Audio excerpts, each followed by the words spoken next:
Sir പറഞ്ഞിട്ട് സുധാകരൻ സാറിനെതിരെ ഞാൻ മൊഴി കൊടുത്തു എന്നാണ് ഇതിൽ പറയുന്നത്. വോയിസ് അയച്ചത്. അപ്പോൾ ഇദ്ദേഹം പറയുന്നത് എന്താണെന്ന് വെച്ചാൽ കെ സുധാകരനെതിരെ ഞങ്ങളുടെ പരാതിയിൽ അനൂപ് അഹമ്മദാണ് 2018 നവംബർ 22-ന് മോൺസൺ മാവുങ്കിൽ നിന്ന് പണം കൊടുക്കുമ്പോൾ കെ സുധാകരന്റെ സാന്നിധ്യം അവിടെ ഉണ്ടായിരുന്നു എന്നാണ് ഞങ്ങളുടെ പരാതിയിൽ പറഞ്ഞത്. ഈ പരാതിക്ക് ശേഷം ഈ കേസ് അന്വേഷിച്ച SP സോജൻ 2022 ജൂലൈ മാസം വരെ ഈ കേസ് 2021 സെപ്റ്റംബർ മുതൽ അറസ്റ്റിന് ശേഷം അന്വേഷിച്ചത് SP സോജനാണ്. ഈ പരാതിയിൽ ഈ പരാമർശം ഉണ്ടെങ്കിലും കെ സുധാകരനെ ചോദ്യം ചെയ്യാൻ പോലും ക്രൈംബ്രാഞ്ച് തയ്യാറായിരുന്നില്ല. അപ്പൊ അദ്ദേഹത്തിന്റെ സാന്നിധ്യം അവിടെ ഉണ്ട്. അദ്ദേഹം സാന്നിധ്യം നിഷേധിച്ചപ്പോൾ അദ്ദേഹം അവിടെ ഉണ്ടായിരുന്നുള്ള ഫോട്ടോ ഉൾപ്പെടെ പുറത്തു വന്നിട്ടുണ്ട്. ആ വിഷയങ്ങളൊക്കെ ഞങ്ങൾ ഉന്നയിച്ചത് സത്യസന്ധമായ കാര്യം തന്നെ. പക്ഷെ അനൂപ് കൊടുത്ത പണത്തിൽ നിന്നും 10 ലക്ഷം രൂപ കെ സുധാകരൻ വാങ്ങി എന്നുള്ളത് പിന്നീട് ഇവരുടെ പൊളിറ്റിക്കൽ സെക്രട്ടറിയായിട്ട് നിയമിതനായ P ശശി ചുമതലയേറ്റതിന് ശേഷം YRSത്തിന്റെ IPS കൺട്രോളിന്റെ ഇവരുടെ ഗൂഢാലോചന ഭാഗമായിട്ട് നടന്നതാണെന്നാണ് ഈ സംഭാഷണത്തിൽ അന്ന് ജോഷി പറയുന്ന കാര്യം ഇതാണ്. അപ്പോൾ ഇത്തരത്തിൽ ഇവരുടെ രാഷ്ട്രീയ താല്പര്യം അതേപോലെ ഉന്നതരായ പോലീസ് ഉദ്യോഗസ്ഥരെ സംരക്ഷിക്കാനുള്ള താല്പര്യം എല്ലാം ഈ കേസിന് നടപ്പിലാക്കി.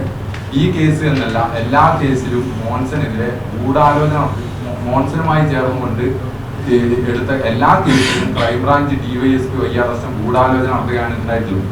അപ്പോൾ ഈ കെ സുധാകരന് അനൂപ് കൊടുത്ത അനൂപിൽ നിന്ന് വാങ്ങി 25 ലക്ഷത്തിൽ നിന്ന് കെ സുധാകരന് 10 ലക്ഷം കൊടുത്തു എന്നാണ് കുറ്റപത്രത്തിൽ പറയുന്നത്. അത് 20 അനൂപ് തന്നെ. അപ്പൊ അതിൽ 28 ലക്ഷം രൂപ ബാംഗ്ലൂരിൽ നിന്നും പരാതിക്കാരനായ ഷാനിമോൻ എത്തിച്ചു എന്നാണ് പറയുന്നത്. ആ കുറ്റപത്രത്തിൽ അത്തരത്തിലൊരു മൊഴി രേഖപ്പെടുത്തിക്കൊണ്ട് YRS കോടതിയിൽ സമർപ്പിച്ച ആ വിഷയം അറിഞ്ഞ അന്ന് തന്നെ ഏപ്രിൽ മാസം 14-ാം തീയതി ഈ വർഷം ഞങ്ങൾ സർക്കാരിന് പരാതി കൊടുത്തു. ഞങ്ങളുടെ മൊഴിയിൽ ഉൾപ്പെടെ തെറ്റായ കാര്യങ്ങളാണ് രേഖപ്പെടുത്തിയിരിക്കുന്നത്.